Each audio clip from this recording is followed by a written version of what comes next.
Welcome to Infield Fly, everybody's favorite podcast on the 303 Podcast Network, and the only podcast dedicated to the greatest sport in the world. I'm Jonah White, along with Tommy Hodgkins. Thank you. Yeah. Big weekend upcoming. It's another Infield Fly World Series. This time at Citi Field. The Nationals visit the Mets in Queens. Yeah, big weekend for us. Any thoughts right off the bat? It's exciting. Not that many things are exciting about the 2026 Mets. I know. But this is the Infield Fly World Series. We've got Robert Stock, number 89, on the mound tonight. Yeah, it'll be Robert Stock versus Andrew Alvarez today. Okay. Headliners of just an amazing matchup. I would say there's a lot of runs, but Bo Bichette and even Jorge Polanco might be in the lineup. Yeah, I mean, the Nats might score a lot of runs. I kind of like the Nats. Best offense in the league against Robert Stock. Yeah. We'll see what happens. We'll see what happens. Who knows, though? And then we also got tomorrow, Saturday, we got the famous matchup of TBD versus Sean Manaea. Well, that is quite the matchup. I think that might be the Michaelis spot that was vacated after he got DFA'd. So we'll see who they got. I'm sure there's been reporting on that. And then Sunday is Christian Scott versus Jake Irvin. So, just electric stuff all around. Christian Scott has pitched himself to the point where he's a solid MLB 4-starter. Yeah, right. So he's a major league player. He's had a good season. And Sean Manaea, he's a what's it called? Loyal soldier, loyal servant. He goes out there and he pitches. Yeah, that's true. And there's guys that are worse than him. And one time he made a video about taking a 7 train to the game, which I thought. Oh, nice. Cool. That's pretty cool. Lucky for you, you missed out on Cade Cavalli's turn. He just pitched against the Cubs. Wow. And had probably the best start of his career, 8 innings. 1 hit, I think it was 8 strikeouts, or 10 strikeouts and 2 walks. And the 1 hit was a 6-7 blooper off the 7 miles an hour blooper off the bat. So yeah, it was very impressive. Very impressive. Yeah, Mr. Cavalli. I'm glad that the Mets are gonna avoid him and get TBD instead. Let's see if the Mets sweep the Nats today. They could be. What would that make them? They're 5.5 or they're 6.5 games behind the Nats now. Would that mean that they're 3.5 games behind the Nats if they sweep? I think that's what it would be. Wow, that would be huge for this race for 4th place in the NL East. Yes, and then we have the wild card situation. Mets are. I don't have the wild card graphic up. Google needs to kind of get on that. Yeah. But Mets are hanging around, you might say, in the wild card race. 5-5 in their last 10. That's. Oh no, sorry, 6 and I'm looking at 4th place, 5th place. Mets last place, 6-4 in their last 10. Yeah. How about that? That's pretty good. That's pretty good. 6 of 7. 6 of 7 earlier. Wow. Where they ran into some more trouble against the Braves. But anyway, very exciting times to be a Mets fan. Yeah, very exciting. Well, yeah, we'll see. I think. So we were thinking about. I was thinking about Robert Stock. Okay. Guy that, comes in, Mets trading away Freddie Peralta, Clay Holmes. A bad team to begin with becomes an even worse team and needs guys to fill out the roster and, stand on the pitcher's mound that aren't Luis Torrens. He can't pitch every inning. You have quadruple A players. People talk about, replacement level players. I would argue that Marcus Semien at this point is a quadruple A player. Yeah. maybe a more traditional quadruple A player would be I don't know, anyone in the Mets bullpen. But there are some quintessential quadruple A players. Miles Michaelis, yeah. Would be that. Yeah, who else? I don't know. I can think of a lot of Nats outfielders from the early Mayberry 2020s. Jr. Yeah. For the Mets, he was a quadruple A player.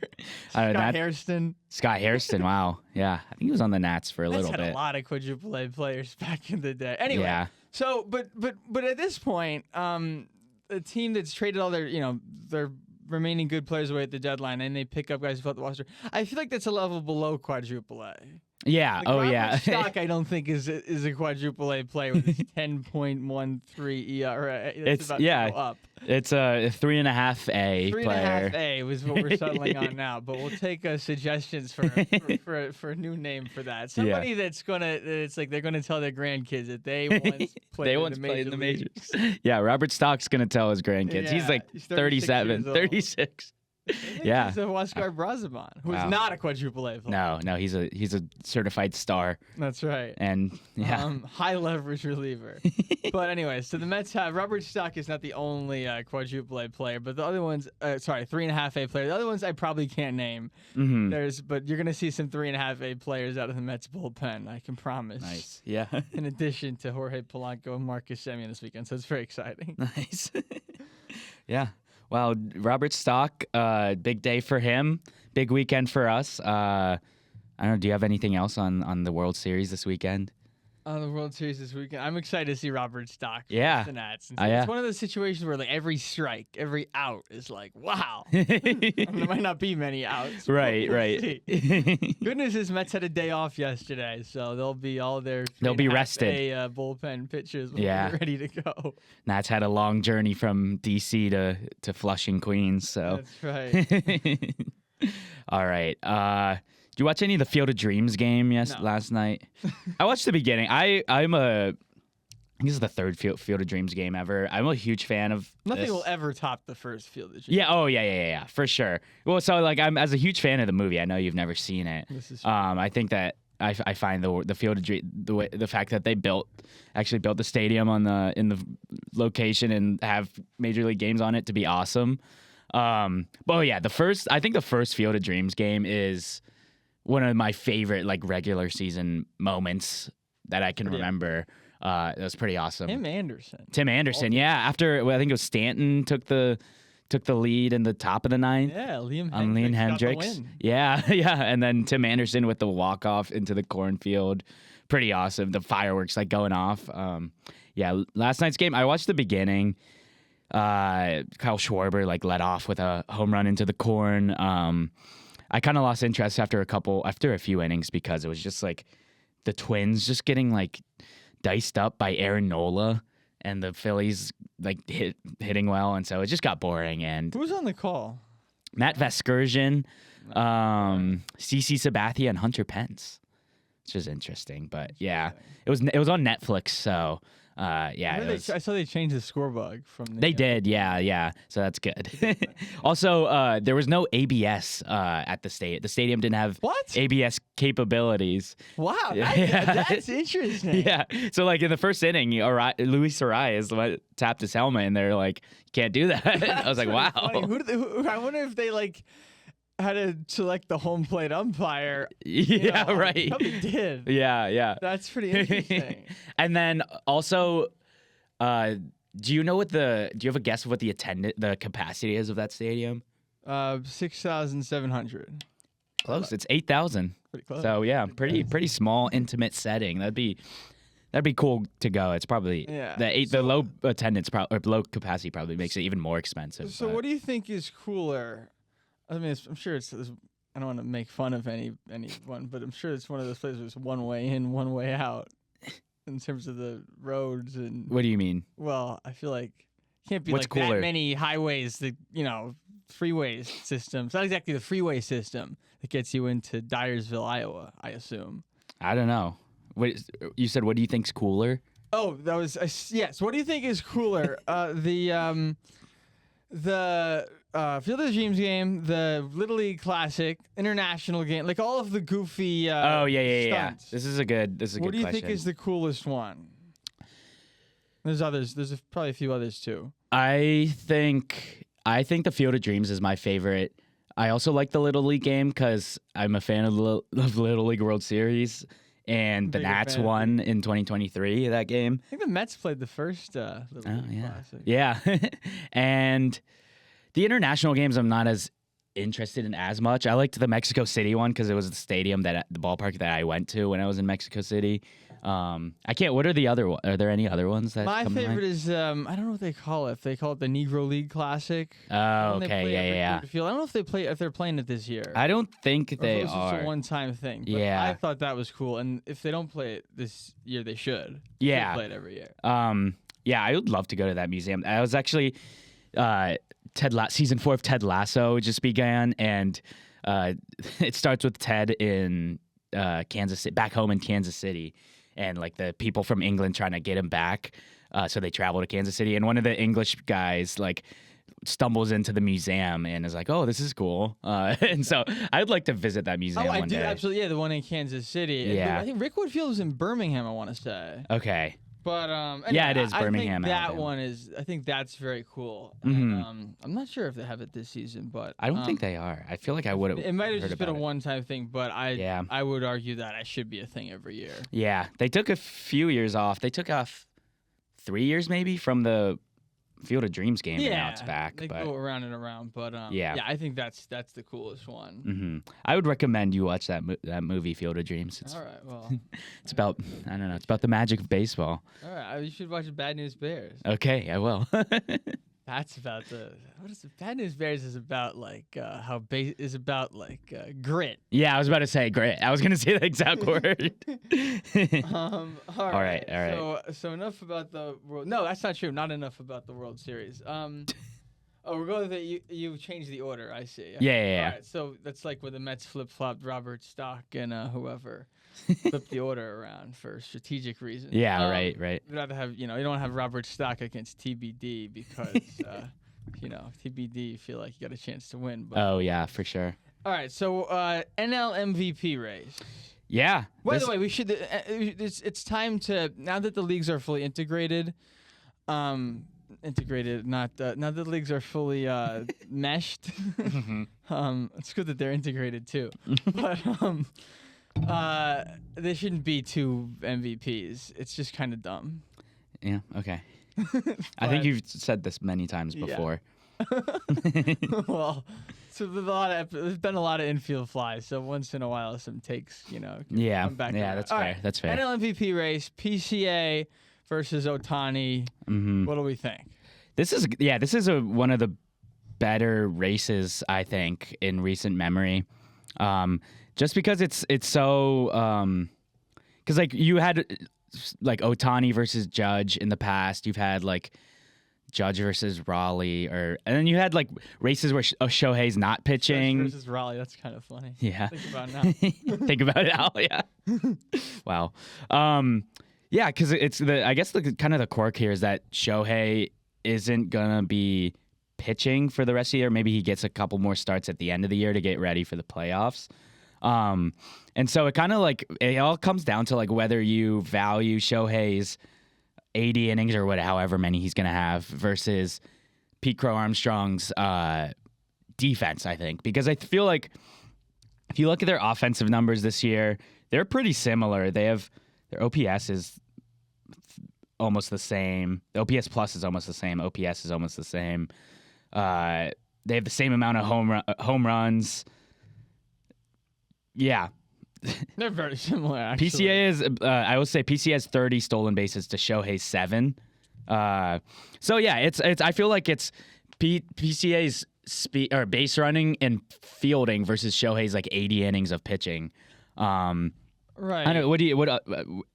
Are you leaning anywhere for this? Yeah, I mean, I'm looking at WAR. I guess this would be B-WAR if it's on Sports Reference. I never quite understood the difference. It's different methodology. Right. So the thing about I don't have to get all the way into this, but it's a little bit hard. Like I believe the people, and although these are the people that told David Stearns to get Marcus Semien, but anyway.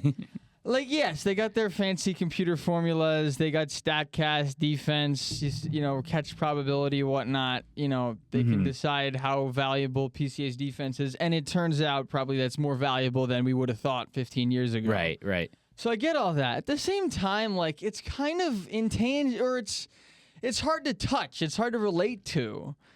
Okay. Versus somebody that can hit and pitch. Yeah, like, that's true. That's true. Like, that's cooler. Yeah. Like we've seen elite fielders hit well. Yeah. I would say this is like a generational fielder having a really, really incredible hitting season. Resent but the fact of PCA Javi Baez situation. But is that if you were in the Baseball Writers Association, would that affect your MVP voting? Honestly, it might. Oh my God. Oh, maybe I won't. Maybe they won't let me in to hear that. Yeah. There's plenty of bias in the Baseball Writers Association. Oh, absolutely, absolutely. Yeah. My judgment is sound. I think either of these it's not wrong. I don't think. Yeah. But I don't know. I'm just not convinced that WAR has to be the be all end all of the argument. Yeah. That it has to be thrown into a computer. I guess I don't know. I'd pick PCA. Like sure. Really. I don't know. I'll pick Shohei. I don't know. Honestly, I would go with Shohei. Because he's actually at 85.2 innings this year, with potentially more starts on the way. 85 and 2/3. 85.2 is 85 and 1/5. Yeah, well, 85 2, it's shorthand, but okay. Yes, but I would say that 85, fine, 85 and 2/3 innings, and with potentially more on the way, more starts at the end of the season, and he's pitching to a sub-2 ERA. It's 1.79. And I mean, that's just elite pitching for not a small sample size. It's a decent sample size. Impressive. It's really impressive. And he's not having his best hitting season, but he's having still an elite hitting season. OPS is 935. Think about the pitching stats. It's a full season for a relief pitcher at 179. Yeah, right. For one of the best hitters in the league. Right. He might be like top 3 hitter in the NL right now. So I would go with Shohei. I can see the argument for either. You convinced me. How about that? Okay, great.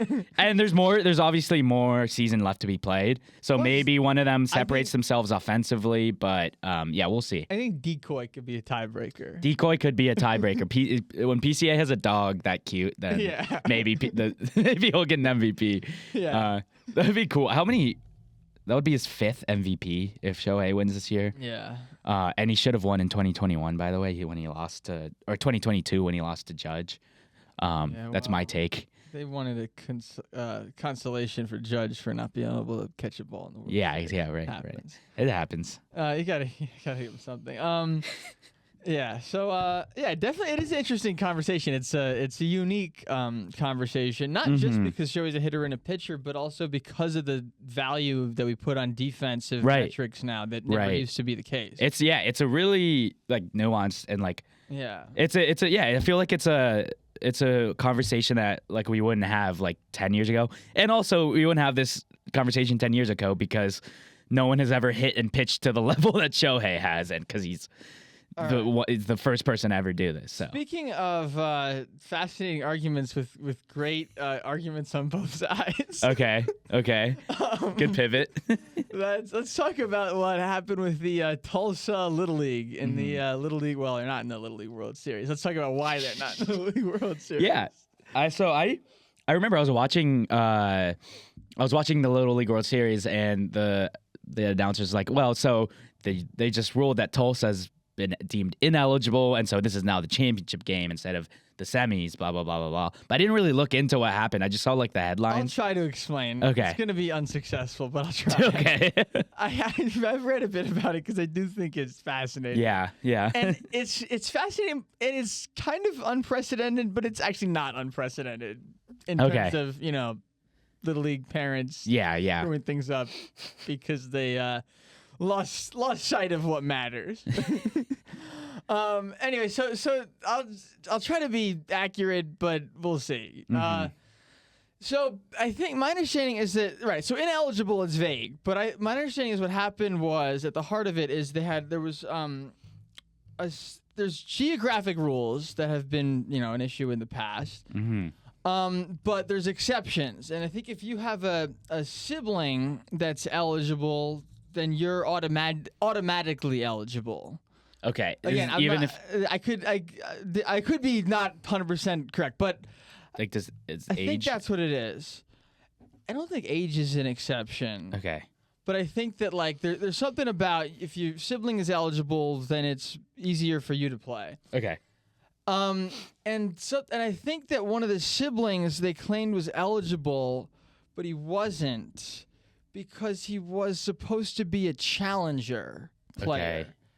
And meanwhile, they didn't even have a challenger division in the first place. Mm-hmm. And what the challenger division is, it's a differently abled, inclusive Little League program. So it's a program to allow differently abled, I believe that's the term we use, kids to participate in Little League. I think that's a good thing. I think that's what we should be doing. But I don't think we should be pretending to do it and just to fix the paperwork so that we can get a better team and take advantage of that situation of the challenger idea and fake and not actually use it. But I think that they used it as a paperwork loophole to get somebody eligible, something like that. Yeah. So pretty convoluted and messed up. If that's what it was. So the other Little League teams, I guess, figured that out, and they sent a letter saying how appalled they were. Yeah. I'm sure they were just morally outraged, and that was the only reason they actually sent that letter. It was nothing to do with them just wanting their own kids to be in the Little League World Series. Just pure moral indignation. Well, I mean, if they break the rules, they break the rules. I agree. Obviously they should. It's like, it seems like they should not have been allowed to play. Yeah. But then there was a judge. They went to a judge, and the judge said that they could Aaron play. Judge? Probably more qualified, would have been a better judge than this judge. Okay. But they went to some judge, and the judge said no, they should be allowed to play. Reinstated them in emergency order. Okay. And then Little League said, so it's hard to do this without cursing, but the Little League people said, "Screw you, Judge. We're not gonna let these cheaters get to the Little League World Series." And so then they let Texas into the Little League World Series, right, for winning the semifinal. Wow. I hope I explained it well. Not really. I still don't really understand the whole understand it either. Exemptions and qualifications part of it. I think that what it boils down to is they're supposed to have a challenger division. Yeah, like differently able division, and they didn't, and they just didn't. Interesting. And they decided they tried to take advantage of that situation. So I think most people would say that that's pretty messed up thing to do, to take the well-intentioned challenger division concept and twist it to be something that allows you to cheat. And basically make a mockery out of basically say, we don't care about this. We shouldn't have to care about this. So, I just think it's interesting. In a serious note, the Little League, I mean, it's, there's some darkly comedic elements, I think. Yeah. To this, you have to say. But on a serious note, the Little League World Series, there are a lot of wonderful things about it, but it also sometimes, just like Prospect Park Little League, when I used to umpire in high school, it brings out the worst in certain people. Yeah. I think it's a net good. I think, course. Yeah, Yes. I'm a huge fan. I actually think my take is that I think that Little League World Series is one of the best tournaments in sports, but I've gotten a lot of people who disagree with me on that. Like I could name some that were like a bunch that are better. I said one of the best. Champions League, Europa League. No, not Europa. No. I put it in between the FA Cup and the Carabao Cup. I would put it above both of them, but I put it behind the Masters in the World Series and the March Madness. The Masters. Okay. Well, today we got the United States Regional Championships today, so all going through today. So that's cool. Not involved. Not involved. It's New Jersey versus Connecticut, Pennsylvania versus Delaware, Iowa versus Wisconsin, Nevada versus Montana, and Southern California versus Hawaii. So, I'm going Hawaii. You're going Hawaii? Okay. Nice.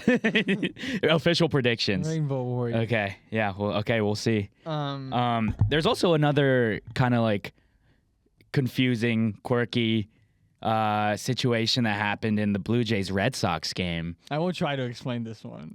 Yeah. Well, yeah. I kind of. Yeah, we don't have to try it. But John Boy explained it. I did a good job. It took 20 minutes. Yeah, right. 16 minutes, which actually I watched last night, and Here's a question for you. Wait, let me check the update should here. the run count? Well, per the rules, the run should not count. Why not? Because the runner who left from third crossed the plate before they got the third out at first. The run should count. So the run should count, yes, per the rules. Well, you said it should. Okay, so I said should, yeah. Okay, the run should count. Okay, I agree. The question after John Boy's explanation was, what about the issue was the umpire gave the wrong signal. That's true. Which meant the Blue Jays had the wrong information. Right. The Blue Jays came off the field with the wrong information where they didn't have a chance to appeal where maybe they should. I thought the whole thing is awesome because it's just like the depths of the rule book, which are written very precisely for these exact situations. Yeah, right. But, almost never come up. So I thought it was pretty cool. And just the idea that, like, the situation could come down to how fast the right fielder jogs off the field. Mm-hmm. Because that's the line of when you can appeal or not. Right. So the question came down to whether the Blue Jays should get a do-over and the chance to appeal because they got bad information from the umpire. And I guess the answer is probably no. Probably no, because that sets a bad precedent. Then you're going, yes. It's just unfortunate for them. They got they have the right to be mad about that. Yeah, it's like Armando Galarraga, right. Game back. Like, no, it is what it is. Yeah. Dude, that Armando Galarraga video hurts me every time I watch it. But he's more famous, rightfully. Exactly, I was gonna say that. For how he handled it. No, he's more famous than any perfect game that was thrown. Like, I'm taking Armando Galarraga. I'd rather be Armando Galarraga than Domingo Germán. That's a different conversation. Anyway, yes, so true. last night I went back and rewatched. That breakdown is great of the Blue Jays situation. It's the most viewed John Boy video in a month. It was really good. Yeah. By his standards. Can you guess the other two? The two incidents that got John Boy breakdowns that have more views in the last month and a half that got more Contreras views. One? Yeah, the Wilson Contreras and Cade Cavalli. Yeah, and I'm not sure if I don't know. I don't think you're gonna get it, but it's the Shohei Ohtani Dalton Rushing incident, which I rewatched. Oh, is that the one where he showed him up or something? Yeah. So I rewatched this last night, and it's still just it's so weird. It's just boggles my mind that this happened because, well, to start, it's I watch Ohtani's pitching filthy stuff. And I'm like, this is the best hitter and one of the best hitters in the league, and he's pitching. I still can't get over that. And then should be honored to be on the field with Dalton Rushing showing up as pitcher. One, that it's bad if to any teammate. What did he do again exactly? So there were two incidents. The whole breakdown is great because he's showing how they were just not communicating well for the 2 innings. Leading up to this. But you would think that's a Dalton Rushing problem, not a show. Absolutely. The first really bad incident was there was a miscommunication on what pitch he was going to throw. It was a 102 fastball, and he gets crossed up, and it kind of goes to the backstop, and a run scores. And Dalton Rushing makes this really pissed off face at Why can't Shohei. You get Framber Valdez on the Dodgers? Of all people. Yeah. So he makes this really quizzical, annoyed face at Shohei. And then later in the inning, Shohei, he pitches a ball that gets called as a ball, and Shohei himself challenges it. And Rushing is like, no, don't do that. And then the ABS challenge comes in, and it gets overturned because Shohei was right. And it's one thing to do that. It's another thing to do that to Shohei Ohtani. Well, it's pretty. I mean, it's in this case very justified. But I do feel like it could be disrespectful for a pitcher to challenge. Well, he was right. No, obviously, and Dalton Rushing doesn't deserve any respect. From anybody.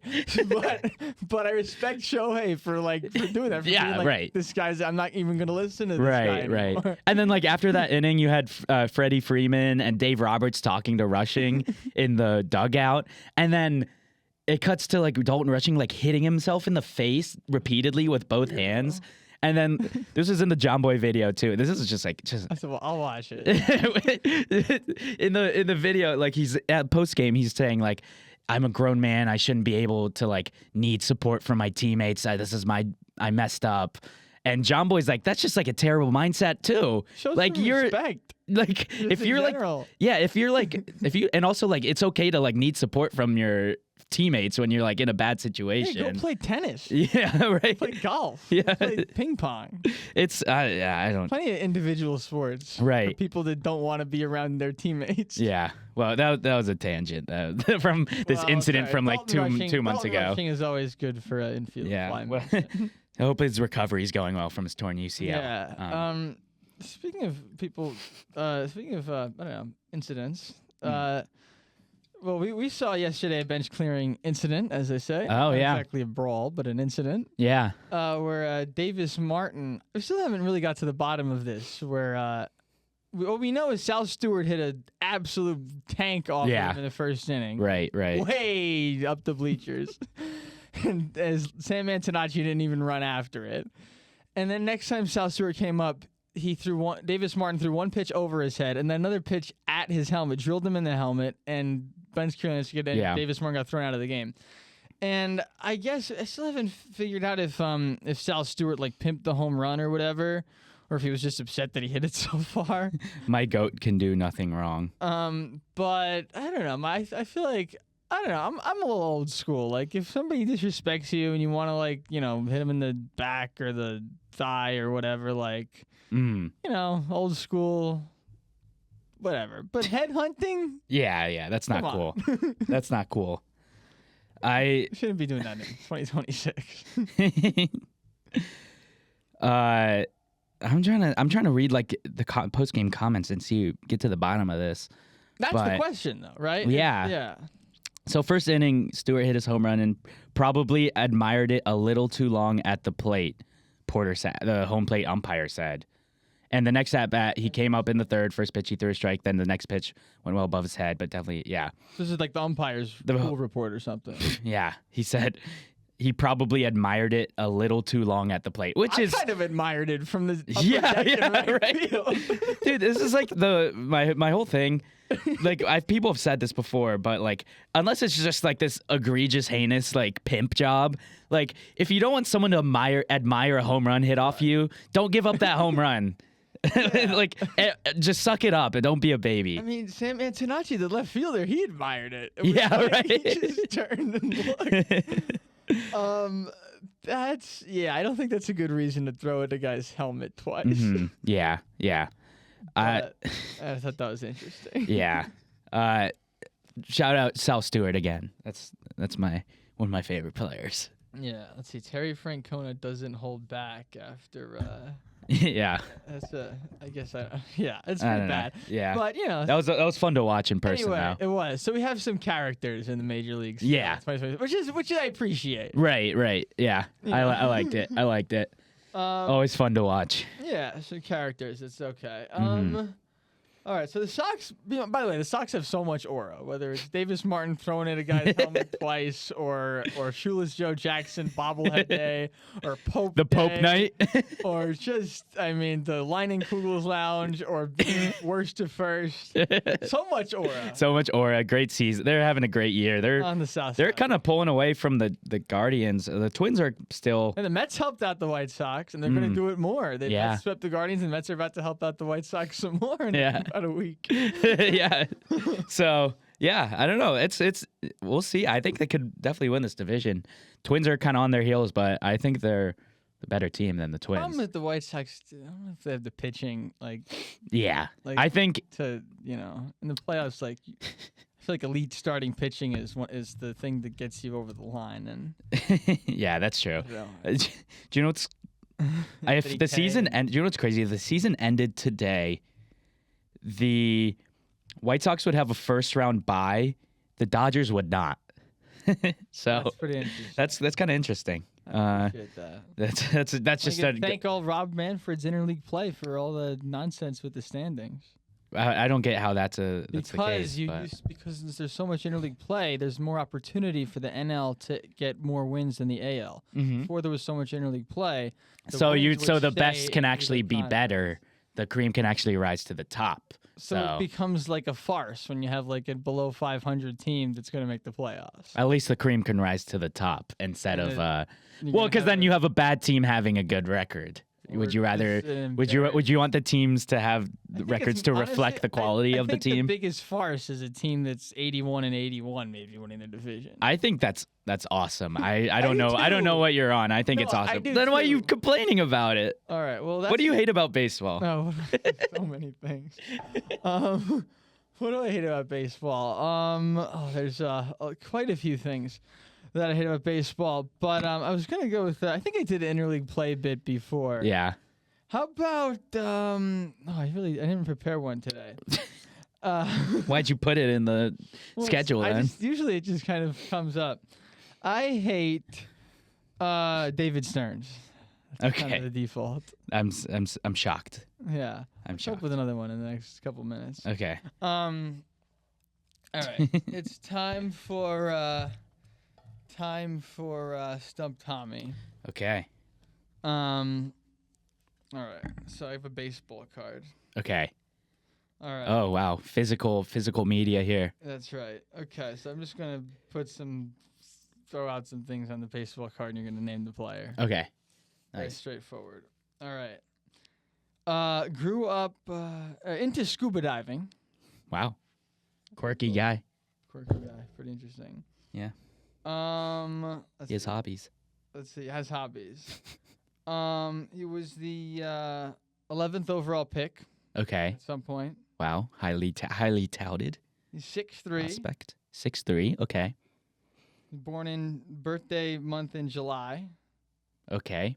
Late or early? Is he a Leo or is he a Cancer? I don't know which is which. He was born in the second half of July. Might be a Leo. He let's see. I think that's it. Oh, and he's an animal lover who owns 4 adopted dogs. And he likes Adam Sandler movies. Okay. I don't know, just that's all you got. I like thinking about like players with interesting personalities. Right away from the scuba diving, I was thinking Zach Greinke, so I'm gonna go with Zach Greinke as my guess. Oh, you had a chance to get this one too. I was gonna give you the baseball card. You can tell everybody who it is. Max Scherzer. I was close. It's just another one where I was just so close. Who knows an animal lover that likes 4 adopted dogs? That makes me more sympathetic. I think I knew that. Married to Erica. If you said that, I would have gotten it. I thought that I was worried about that. Yeah. Into scuba diving and fan of hip hop music. Wow. Yeah. When's his birthday? Oh yeah, he's a Leo. That makes sense. Oh, I have an idea what I hate about baseball. Okay. But I appreciate that he's an animal lover. I like that. Yeah. That's it. I love how he has his 2002 stats here. You know who else is an animal lover? Apparently. Who? Chase Utley. Okay. How do you feel about that? Well, it's like, I don't know. It doesn't make me like Chase Utley. I heard it makes me a little bit more sympathetic. Quickly, I heard a story about. I don't know if this is true. I heard a story about Madison Bumgarner seeing a snake eat a rabbit and taking the snake and cutting it open to save the rabbit. Did he save the rabbit? Apparently. That's probably not a true story, but I heard that once. It's kind of weird. It's if anyone would do it, it would be Mad Bum though. What do you hate about baseball? I don't like this new. I don't like when people institute policies that are well-intentioned. Oh, we're getting political but here. Obviously stupid. There's a new rule, I think this year, last year, where in order to throw a pitcher out of a game for hitting somebody, they have to conference about it first. So Alan Porter was the home plate umpire yesterday, the one that gave that which you mentioned, who was observed the whole thing. But he's not allowed to just throw Davis Martin out of the game, even when it was so obvious that he needed to be. And if he was allowed to, and he did throw him out of the game, that might have cooled temperatures because everyone would have been like, okay, this is what should have happened. It happened. Let's move on. He got tossed. He should have, and let's go on. But now in this situation, you have to. It's like you need to serve justice yourself because they don't know, and people don't know the rule. Even broadcasters don't know the rule. So people think that he's not being thrown out of the game, so they need to take justice into their own hands. And the reason I hate it is because it's stupid. It's a stupid rule. I don't get any of your arguments ever. It's the same result. Because it's about the feeling of it. It's about the temperature of it's about game management. So you're saying if Davis Martin was thrown out of the game, Immediately. the benches wouldn't have cleared? He might not have cleared. I completely disagree with that. I think you're completely wrong. Or at least See, now you're going back on it. At least everybody would have been like, okay, this is reasonable. Like they wouldn't have felt the need. I think everyone thought it was reasonable after the dust settled. I don't know. I think it's a dumb rule. I think that the home plate umpire should just be allowed to toss somebody. God forbid, God forbid, level level heads make decisions. They should be allowed God to forbid. conference, but the poor umpire doesn't have anything to do to begin with. They don't like they. Yes, he does. He's calling a baseball game. All right. Well, you know what I mean. No, I don't know what you mean. All right. Well, anyway, they should be allowed to use their judgment. It's a dumb rule. It's a little thing, but They it's do a use stupid their rule. judgment. It's the same. You get the same result, but level-headed now. Okay, but people aren't level-headed in the moment, so you would want Exactly. So That's why they instituted that rule. Out of the game. So you agree. The umpires are supposed to be the ones that are level-headed to make the accurate judgment. Yeah, exactly. In the moment. You're just proving your point wrong. But no, I stand by my comments. Okay. You have a Hall of Fame nominee? I don't. Do I? No, I don't. No, you don't. It's just always part of the agenda. Yeah. This might be the second to last episode. We could talk about this. I think that, and this is such a great podcast. penultimate. I'd like to see it continue, but there's still only 5 guys in the Infield Fly Hall of Fame, and I was wondering if it's not. It's a high bar. It's not, they don't just give it to everybody. So if it's nobody this week, there's nobody this week. But I don't know. We can. Maybe not. No, I don't have any nominee. No. It's a prestigious group. It is a prestigious with high standards. It is a prestigious group. You didn't get in by accident. Yeah, exactly. All right. So let's see. Name a player. Let's name a player. I'll go Johnny Cueto. Speaking of the Reds, one of my favorite Reds of all time. One of my favorite Royals of all time is Royal for half a year. Won a World Series. I'm gonna go. I have his jersey. With speaking of the situation with yesterday that we saw a guy who has had not only a great career but a great post career. Noah Syndergaard. Noah Syndergaard. Nice. Noah Syndergaard. Who knows? Maybe he was involved with Tulsa Little League. Yeah. He may be. Yeah. All right. Well, that's going to do it for Infield Fly today. We've got the World Series coming up. That's exciting. Yeah, it is. Can't wait. Excited for around these parts. Robert Stock. Here we go. See what, if Robert Stock pitches well, he might be a Hall of Fame nomination. I'll give you this. If he pitches at least 7 innings and gives up 0 runs, then I'll automatically vote for him. All right. I think that's I agree. I think high bar. So it's a prestigious group. I think if he pitches 4 innings scoreless, that's going to be the ceiling, but you never know. Yeah. Okay. All right. That's going to do it for Infield Fly today. As always, as we always say on this podcast, let's go Mets. Let's go Nats.